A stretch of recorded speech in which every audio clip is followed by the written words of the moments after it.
me oye? Buenas tardes, bienvenidos. Gracias por la asistencia a este encuentro que hoy vamos a dedicar a un destacado personaje femenino del siglo XVII. Se trata de Sor Juana Inés de la Cruz,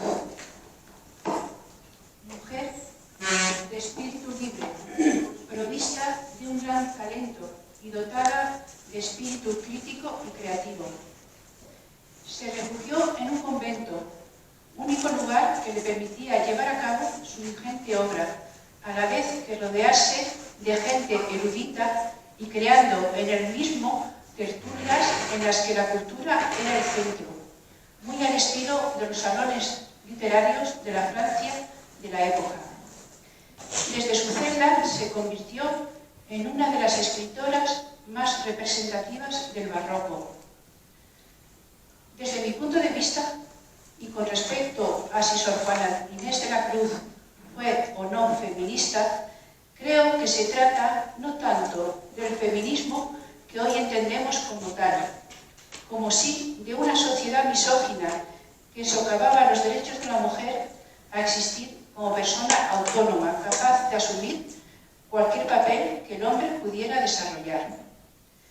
Podría decirse que ella, como toda mujer, desde su condición femenina, defiende y reclama la igualdad de derechos frente al varón que los tiene todos, el derecho de la mujer a acceder a la cultura. Octavio Paz afirmaba que Sor Juana Inés se hizo monja para poder pensar. Y puede que sea cierto. Ella escribió: vivir sola, no tener ocupación alguna obligatoria que embarazarse, la libertad de mi estudio, ni rumor de comunidad que impidiese el sosegado silencio de mis libros. Los temas recurrentes en su poesía son el análisis del amor verdadero y la integridad del valor y la virtud, la fortaleza de la mujer que maneja los hilos de sus personajes y su propio destino, problemas existenciales con intención aleccionadora. Las alusiones feministas de su obra son personales y no colectivas. Abogó, como ya hemos dicho, por la igualdad de los sexos y por el derecho de la mujer a adquirir conocimientos. Y para profundizar sobre su vida y obra, contamos con la presencia de Fidel García Martínez, que es doctor en Filología Románica por la Universidad de Oviedo y licenciado por la misma universidad. Su campo de investigación ha estado centrado en la retórica y estilística de los grandes místicos carmelitanos Santa Teresa de Jesús y San Juan de la Cruz. Ha cursado estudios filosóficos y teológicos con los padres carmelitas descalzos de Burgos. Es licenciado en Ciencias Eclesiásticas por la Facultad del Norte de España, Burgos. Es catedrático y ha sido docente en la Universidad Laboral de Gijón, de Filosofía y de la Lengua Castellana y la Literatura. Y ya sin más, le cedo la palabra a Fidel. Bueno, muchas gracias por su presencia. Gracias, Cristina, por tu presentación. Vamos a ir directamente a la verdad.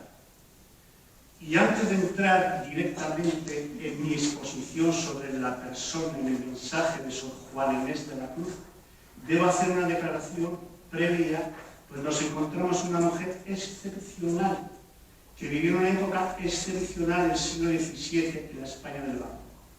En el siglo donde la cultura española alcanza su época más brillante en las letras y en las ciencias y en las artes. Época en que la mujer, como reconocía un siglo antes Santa Teresa, apenas tenía ni voz ni voto, porque los varones dominaban todos los ámbitos del saber, literarios, teológicos, filosóficos, científicos y políticos. Precisamente en estos campos del saber, ella es una figura singular, Sor Juana Inés de la Cruz. junto con otra gran mujer apenas conocida y su contemporánea, Sor María Jesús de Ágreda, autora de la mística Ciudad de Dios y cuyo cuerpo se conserva incorrupto, para que todo quiero verla, en el pueblo soriano de Ágreda, y con la que estuvo muy relacionada en la evangelización de los indios mexicanos de Nueva España.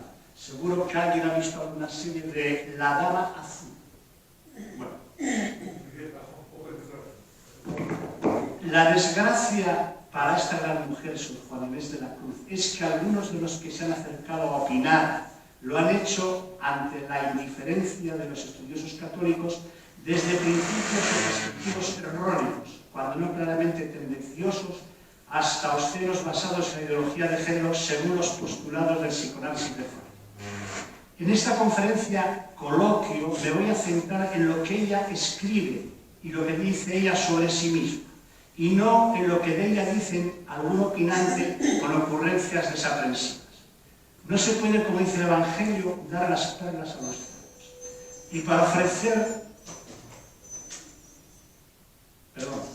Y para ofrecer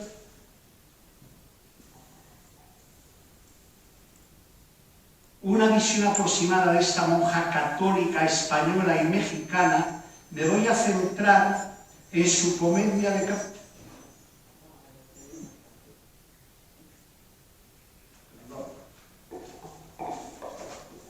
Me voy a centrar en algunas de sus obras más fundamentales, como El Divino Narciso, la Carta Filotea y la Protesta, así como en su comedia de capa de espada de enredo, Los empeños de una casa según el modelo Lope de Vega. Por primera vez introduce un personaje masculino vestido de mujer del siglo XVI.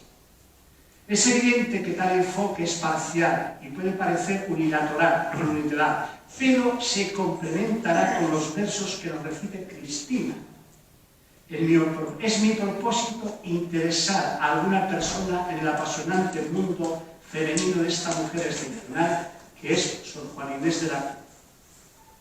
Cristina, tu poema.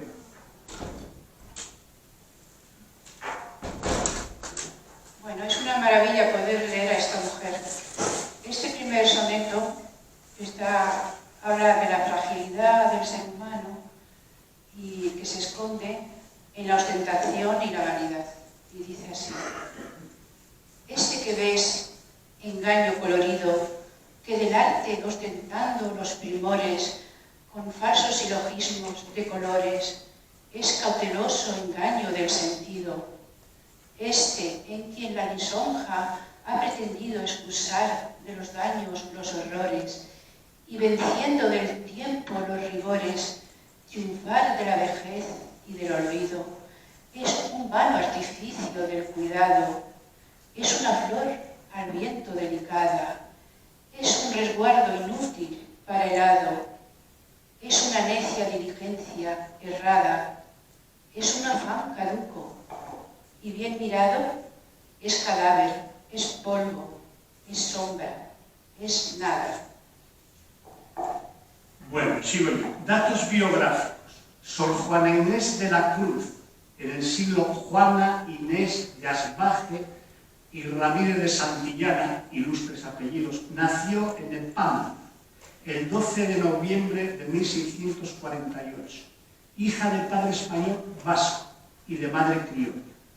Desde muy niña demostró un interés nada común en aquel tiempo por aprender a leer y escribir. Así nos dice: desde que me rayó, me iluminó, la primera luz de la razón, fue tan vehemente y poderosa la inclinación a las letras que ni impresiones externas ni temores internos han bastado para dejar aquel impulso que Dios puso por mí. Palabras textuales. A los 14 años ingresó en la corte del virrey de Nueva España, Marqués de Mancebo, muy apreciada por la virreina y extraordinaria por sus cualidades literarias, por su excelente y buen carácter, siendo admirada por su sabiduría y prudencia. Estamos hablando de un adolescente. Pero preocupada por su salvación y deseosa de mayor perfección, ingresó en la Orden de las Carmelitas Descalzas de Santa Teresa. El poco tiempo que estuvo allí quedó seducida por la autora de Las Moradas y Castillo Interior, Santa Teresa, a la que llamará madre espiritual y modelo de escritora. Debido a la vida austera y rigurosa de la Orden del Carmen, ingresó en la Orden de San Jerónimo, las Jerónimas, en la que permaneció hasta su muerte, dedicada a la vida religiosa y a su gran vocación de escritora. La vida religiosa nunca fue para ella un obstáculo para entregarse a la lectura y a la escritura.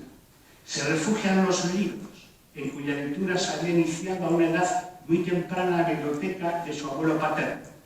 Durante su estancia en el convento, desde su celda ejerció una gran influencia en la capital mexicana, renuncia a ser superiora de la comunidad y se entrega a los tiempos libres que la dejan sus obligaciones como religiosa a ampliar su vasta cultura. En 1690 se produce un hecho que marcará su vida cuando el obispo de Puebla le recomienda que debe abandonar sus escritos profanos para centrarse en los temas más religiosos. Vende su biblioteca, que llegó a sumar 4.000 libros, para socorrer a los pobres. En 1695, una dura peste afecta a todo México, se ofrece a cuidar a sus hermanas religiosas, enferma y muere a los 47 años, víctima de la peste. Dotada de una gran personalidad por su tenacidad y fuerza de voluntad, estaba adornada de cualidades femeninas muy notables: ternura, amabilidad, excelente carácter y muy festivo. La afirmación de Octavio Paz, que tenía un carácter masculino, no se la cree ni él mismo. Muy notables eran sus cualidades de ternura y amabilidad, de excelente carácter y muy festivo y alegre. Siempre estuvo preocupada por la curiosidad de saber más y más. De formación autodidacta, se interesó por todas las materias: teología, filosofía. Lee a Santo Tomás de Aquino y Aristóteles. Llega a escribir un tratado de filosofía y un método de música que se ha perdido después de la invasión norteamericana de México en 1874. Cristina.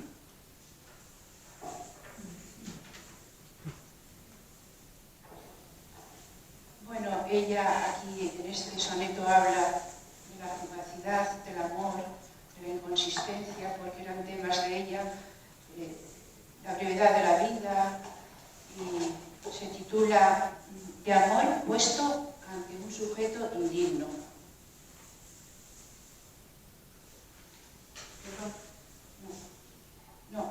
Es este. Amor empieza por desasosiego, solicitud, ardores y desvelos. Crece sin riesgos, lances y recelos. Susténtase de llantos y de ruego. Doctrínanle tibiezas y despego. Conserva el ser entre engañosos velos, hasta que con agravios o con celos apaga con sus lágrimas su fuego. Su principio, su medio y fin es este. Pues ¿por qué, Alcino, sientes el desvío de Celia, que otro tiempo bien te quiso? ¿Qué razón hay? ¿De qué dolor te cueste? Pues no te engañó, amor, Alcino mío, sino que llegó el término preciso. Bueno, ahora voy a responder a esta pregunta. ¿Cómo era realmente Sor Juana Inés de la Cruz? Esta pregunta se responde muy bien recurriendo a sus propios testimonios y no a las ocurrencias que se publican sobre su persona y sus escritos. En su obra breve pero intensa, Respuesta de la poetisa a la muy ilustre Sor Filetera de la Cruz, tenemos la respuesta más exacta de cómo y quién era nuestra protagonista. ¿Quién se esconde detrás de este barroco título? Sor Filotea de la Cruz. Ni más ni menos que el obispo que hemos citado, que la obligó a centrarse en la literatura piadosa y dejarla por. Se trata de Manuel Fernández de Santa Cruz, obispo de Puebla, con quien Sor Juana Inés mantenía antigua amistad. En una carta respuesta a otra dirigida a ella por el prelado, en esta carta, después de una introducción solemne, que demuestra sus muchos y variados conocimientos bíblicos y teológicos, les pone Sor Juana aspectos interesantes de su vida, empezando desde su más tierna infancia. Ella no quiere ruidos con el Santo Oficio, con la Inquisición, porque se confiesa ignorante y tiembla en decir algún inconveniente. No estudia para escribir y menos para enseñar, sino para ver si con estudiar más se ignora menos.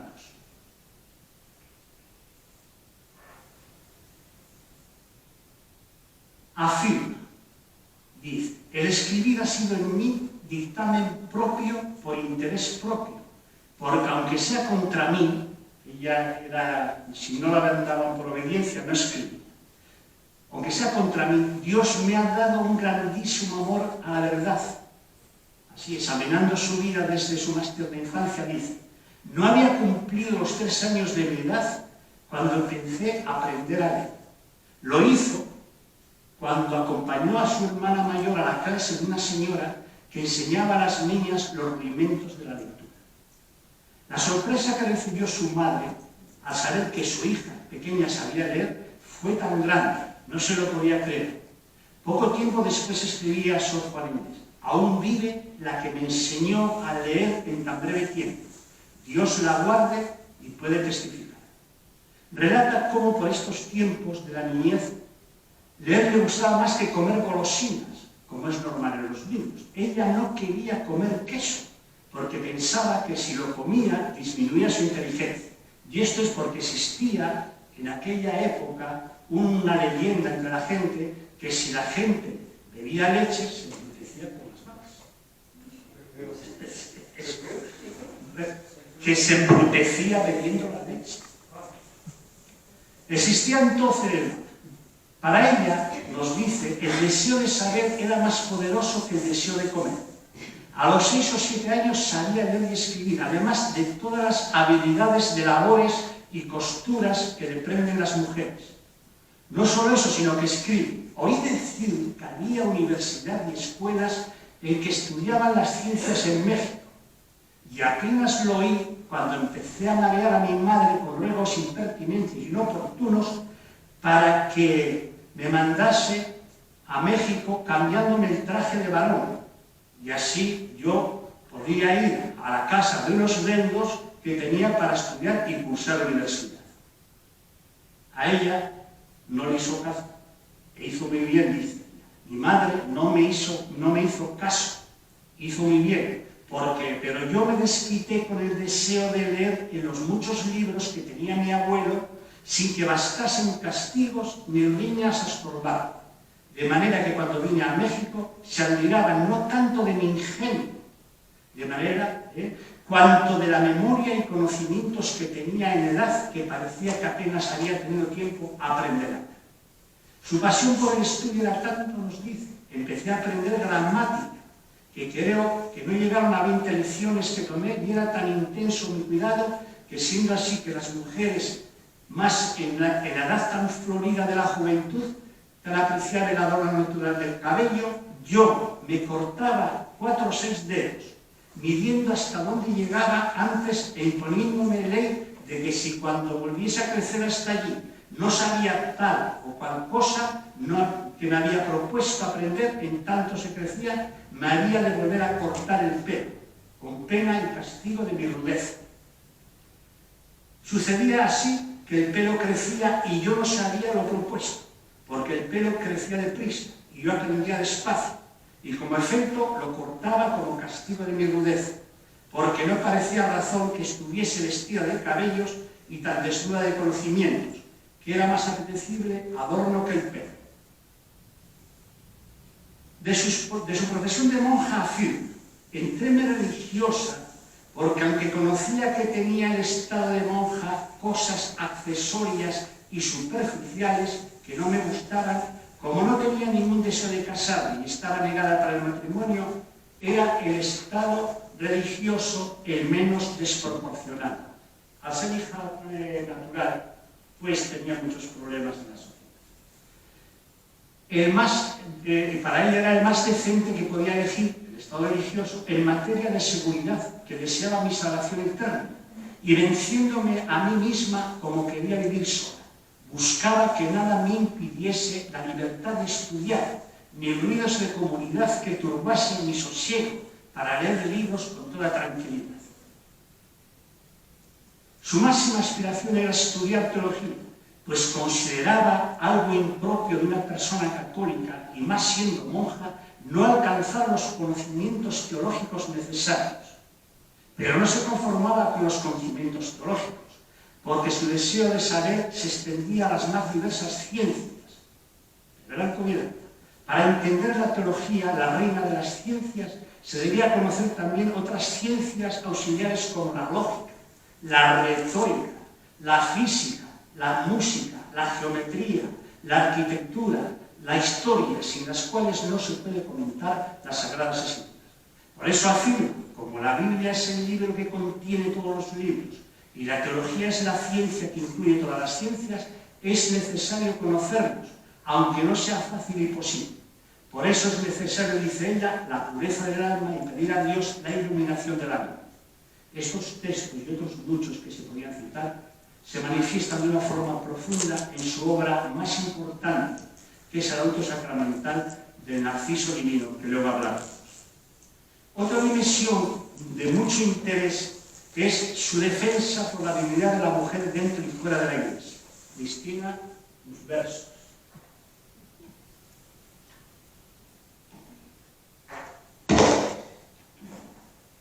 Bueno, ella también fue muy crítica sobre el hombre, sobre el varón y su relación amorosa con la mujer. Y este poema se titula De amor puesto ante un sujeto indigno. Cuando mi error y tu vileza veo, contemplo, Silvio, de mi amor errado, cuán grave es la malicia del pecado, cuán violenta la fuerza de un deseo.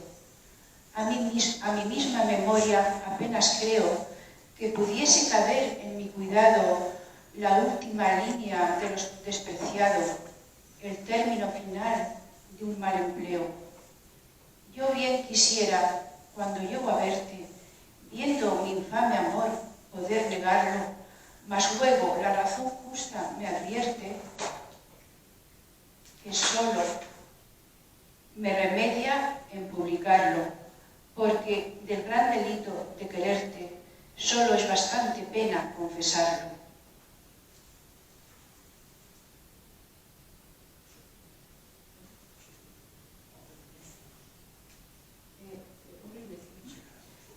Bueno, pues ahora voy a leer uno que es bastante conocido y critica también al varón por el trato que da a la mujer. Y dice así: hombres necios que acusáis a la mujer sin razón, sin ver que sois la pasión de lo mismo que culpáis, si con ansia sin igual solicitáis su desdén, ¿por qué queréis que oren bien si las incitáis al mal? Combatís su resistencia y luego, con gravedad, decís que fue liviandad lo que hizo la diligencia. Parecer quiere el denuedo de vuestro parecer loco, el niño que pone el coco y luego le tiene miedo. Queréis con presunción necia hallar a la que buscáis, para pretendida cais, y en la posesión Lucrecia. ¿Qué humor puede ser más raro que el que, falto de consejo, él mismo empeña el espejo y siente que no esté claro? Con el favor y desdén tenéis condición igual, quejándoos si os tratan mal, burlándoos si os quieren bien. Siempre tan necios andáis que con desigual nivel a una culpáis por cruel y a otra por fácil culpáis. Pues ¿cómo ha de estar templada la que vuestro amor pretende? Si la que es ingrata ofende y la que es fácil enfada. Mas entre el enfado y pena que vuestro gusto refiere, Bien haya la que no os quiere, y quejaos enhorabuena.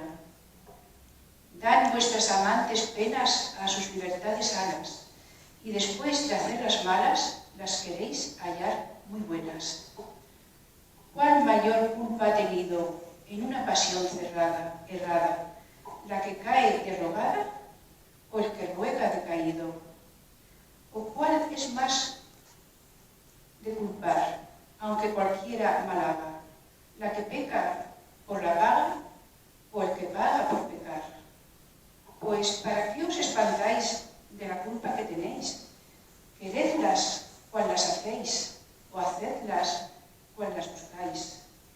Dejad de solicitar y después, con más razón, acusaréis la afición de la que os puede arrogar. Bien, con muchas armas fundo que lidia vuestra arrogancia, pues en promesa e instancia juntáis diablo, carne y mundo. Bueno, ahora vamos a ver su visión de la mujer en su tiempo. Un rasgo acentuado de su personalidad es su exquisita feminidad, llena de ternura, como se puede comprobar con este testimonio. Me sucede que, como entre otros beneficios, debo a Dios un natural tan blando y tan afable que las religiosas me aman mucho por él, sin reparar como buenas en mis faltas. Y con esto gustan mucho de mi compañía. Conociendo esto y movida del gran amor que las tengo, con mayor motivo que ellas a mí, gusto mucho de su compañía. Así me solía ir los ratos que a unas y a otras no sobraban a consolarlas y recrearme con su conversación. Por eso, porque consolar a las hermanas monjas por encima de lo que más le gustaba, que era estudiar, porque el cariño de sus hermanas lo estimaba más que el estudio, aunque era la inclinación natural hacia las letras que Dios le había dado. Sabía muy bien, por propia experiencia, que la mujer solo podría ser ella misma y tener autonomía con el acceso a la educación y a la cultura, no solo en la sociedad, sino incluso en la Iglesia. Las niñas y las doncellas, como dice ella en su terminología, debían puntualmente ser enseñadas y educadas, pero no por los hombres, sino por las mismas mujeres adultas y con experiencia. Ella, en absoluto, era partidaria de que las niñas y las doncellas, que no podían acudir a clases privadas con los hombres, era un peligro para las niñas, pues afirma ella misma que una doncella naturalmente vergonzosa se sonroja cuando la mira a su propio padre. El hombre sí puede enseñar a las mujeres en los confesionarios, en los púlpitos, en el remoto conocimiento de los libros, pero no, como dice ella con frase dura y expresiva, en el manoseo de la inmediación. ¿Saben? Claro, ¿no? Sabía más muy bien por de lo que decía. En absoluto era partidaria de la frase falsamente atribuida a San Pablo, tal como se ha repetido muchas veces: las mujeres en la Iglesia callan.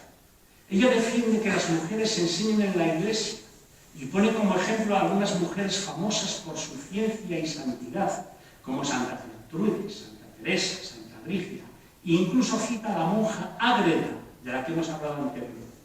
Rebate a los que niegan a admitir que mujer puede enseñar en la Iglesia, que esas son cosas de santas. Ella rebate esta falacia desde su tiempo. En la Iglesia primitiva vivieron mujeres no canonizadas como Marta y María, Marcela, María la Madre de Santiago, hablaban y enseñaban. Y hablando de su tiempo, afirma que la Iglesia permite escribir a no santas como Santa Teresa, porque todavía no estaba canonizada, que leía sus escritos sin estar canonizada. Aunque su vida transcurría entre la lectura y la escritura, no por eso descuidaba los oficios de la comunidad, como la cocina, en la que le gustaba experimentar. Así pregunta: ¿qué os pudiera contar de los secretos naturales que he descubierto guisando? Y por un ejemplo claro, no sé si será verdad, a lo mejor ustedes pueden hacerlo, dice ella: un huevo se une y se fríe con la manteca y el aceite, y por el contrario se les une en el almíbar. Para ella las mujeres son las filósofas de la cocina, y llega a afirmar con humor e ironía que si Aristóteles hubiera guisado mucho, mejor hubiera escrito. Para alabar y reconocer la dignidad y el valor de la mujer, acude a los personajes bíblicos femeninos, tanto del Antiguo como del Nuevo Testamento. Así alaba por sus méritos legales y sabiduría a Débora, Abigail, Judith, Esther y sobre todo a la reina de Saba, de la que dice que era sapientísima y tan docta que se atreve a tentar con enigmas a la sabiduría del mayor sabio de los reyes judíos, Salomón, y otras mujeres que ella va citando habitualmente. Y enumera un grupo de mujeres de la mitología. Se sabe la mitología de Petra.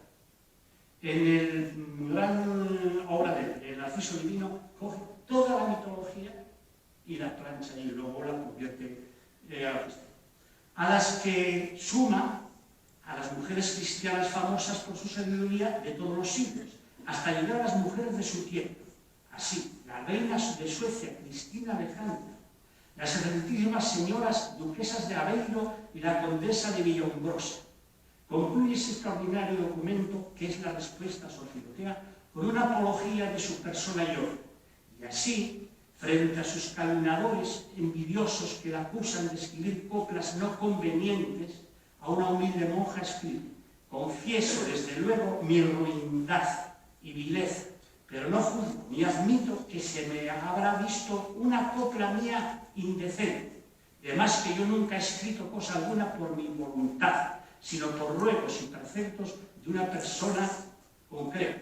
De tal manera que no me acuerdo haber escrito algo por mi gusto, sino un papelillo que llama El sueño, que es un poema extraordinario, de una complejidad filosófica tremenda. Y dice un papel.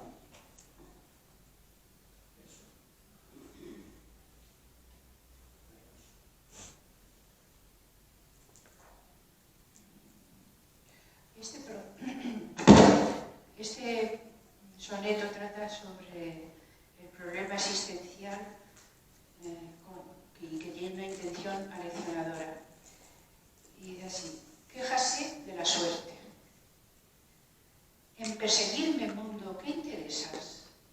¿En qué te ofendo cuando solo intento poner belleza en mi entendimiento y no mi entendimiento en las bellezas? Yo no estimo tesoros ni riquezas, y así siempre me causa más contento poner riquezas en mi entendimiento que no mi entendimiento en las riquezas. Y no estimo hermosura que vencida es despojo civil de las edades, ni riqueza me agrada fementida, teniendo por mejor en mis verdades consumir vanidades de la vida, que consumir la vida en vanidades. Bueno, vamos a ir concluyendo ya, y antes me van a permitir que haga una breve sinopsis de la poesía de Sor Juana Inés de la Cruz. Muy breve, posiblemente es un poco compleja, pero voy a intentar resumir. Dentro de la personalidad poliédrica de Sor Juana destaca la dimensión poética. Algunos de sus poemas son muy conocidos y celebrados, quizá por su sencillez métrica y por su estilo coloquial, directo, de fácil comprensión, frente a otros poemas que se podrían calificar como filosóficos, teológicos y mitológicos, que exigen unos conocimientos especializados. Uno de los poemas más conocidos y celebrados es la sátira filosófica, cuyos versos ha recitado ahora mismo Cristina con mucho entusiasmo. Destacan también los villancicos, tanto navideños como populares, y los romances y otros poemas. Escribe poemas en latín e incluso en la lengua autóctona de los criollos. Otros de sus más célebres poemas son los que llevan por título liras, estrofas de 6 versos heptasílabos y endecasílabos, con claras influencias renacentistas, sobre todo de San Juan de la Cruz. Escribe poemas más complejos y filosóficos, como el Neptuno alegórico, el sueño, en los que une mitología con filosofía. Sin duda, su obra más contundente es el auto sacramental, El Narciso Divino, que sigue el modelo autosacramental de Calderón de la Barca, pero con toques muy personales. Sor Juana Inés es una gran sonetista. Son muy importantes los sonetos en su diversidad, filosóficos, morales, históricos, mitológicos. satíricos burlescos, amorosos y de discreción, como los sonetos sagrados que conforman una parte especial de su corpus poético. En comedia de capa y espada, según el Monero de Lope, destaca los empeños de una casa, sintetiza de forma admirable la trama dramática de altura poética. La síntesis del pensamiento poético de Sor Juana Inés de la Cruz está en su maravilloso poema Canto al Santísimo Sacramento de Cablado, el Divino Narciso. Jesucristo, buen pastor, una historia poética de la redención, de fuerte inspiración bíblica y de clara imitación del cántico espiritual de San Juan de la Cruz, en el que se remarca la verdadera dimensión de Sor Juana Inés de la Cruz como hija fiel de la Iglesia católica, como se puede comprobar en su obra Respuesta a Filomena. En ella se encuentra la protesta de su fidelidad a la fe católica. Sor Juana Inés de la Cruz sintetiza en su lírica los principales tendencias, temas y estilos de la lírica barroca, lo que hace de ella que sea conocida como la décima musa. Y para concluir,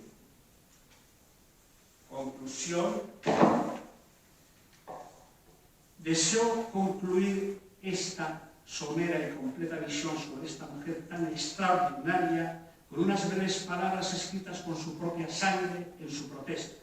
Uno de sus últimos escritos redactados pocos meses antes de morir. En ella, como dice la propia autora, que rubricada con su propia sangre, hizo su fe y amor de Dios la Madre Juana Inés de la Cruz al tiempo de abandonar los estudios humanos para proseguir desembarazada de este afecto en el camino de la perfección. Entre otras afirmaciones dice, después de haber confesado con humildad y firmeza la fe de la Iglesia, y en señal de cuanto deseo derramar la sangre en defensa de estas verdades, lo afirmo con ella el 5 de marzo del año de 1694. Yo, Juana Inés de la Cruz. Y con esto concluimos.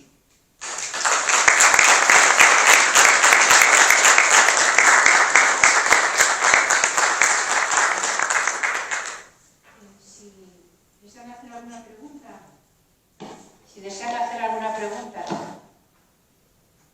Bueno, ¿repite aquí? ¿Puede ser aquí? Pues nada. ¿Cómo se produjo la conexión desde México hasta aquí, digamos, a través de qué cauces se quiere saber el próximo? ¿Qué digo? ¿Por la vía de la historia universal de la literatura? ¿O hubo una...? No he captado bien lo que me quieres preguntar. Habla sin mascarilla. ¿Cuál es la forma en que llegó la literatura de Sor Juana Inés de la Cruz a España? ¿A través de la historia de la literatura o bien hubo una conexión directa en el siglo XVII con España, con las carmelitas aquí o con los... Sí, esa es una pregunta. Ella estaba muy al día de todo. Y seguía mucho a Góngora, porque ella es muy gongorista, es decir, es una culterana, porque en el barroco hay el conceptismo, Quevedo, que es puramente mental y tal, y el culteranismo, que es la forma. Y esta es una gran discípula de Góngora. Entonces, en España en aquel tiempo, la cultura, el barroco mexicano es lo más extraordinario que hay. Pueden ir a San Miguel de Allende, a Totonilco, la Capilla Sixtina de México, que apenas es conocida. El barroco musical, poético de México es extraordinario. Por mucho que el presidente ahora AMLO abomine de la herencia española. AMLO es el presidente de México, López Obrador.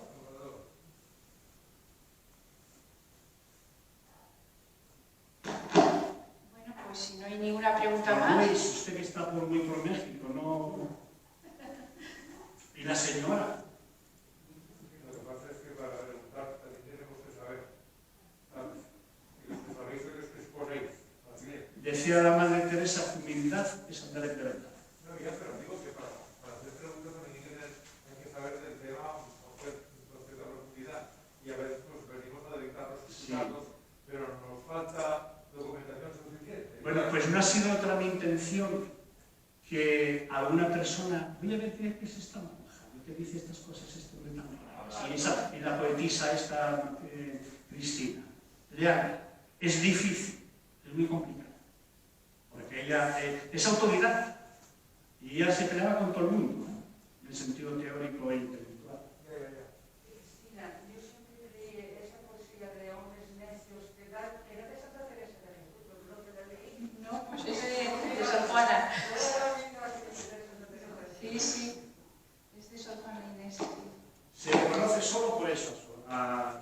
Inés. Nada más. Pero la Es que me han entrado además con ese poema. Cuando te hablaban de los estudios y tal, la poesía Era esa. el referente. Sí. Claro, tiene usted razón.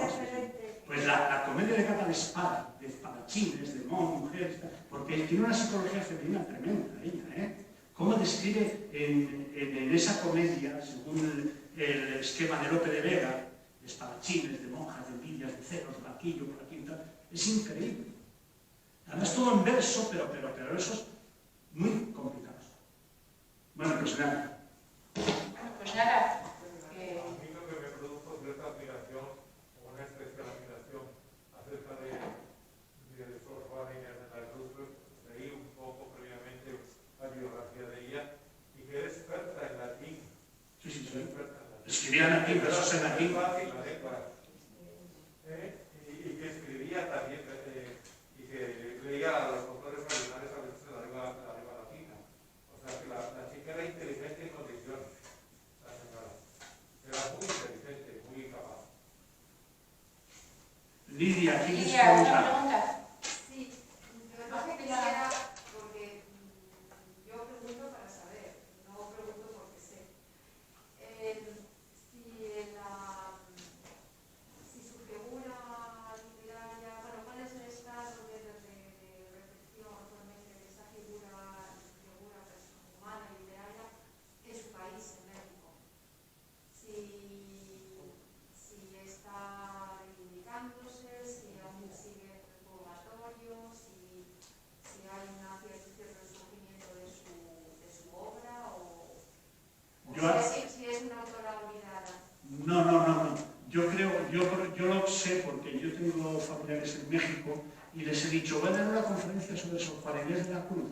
Ay, sí, y la conocen, en la bachillerato. Pero eso está sobre todo, muy qué gusto, qué tal Sor Juana Inés, qué grande es.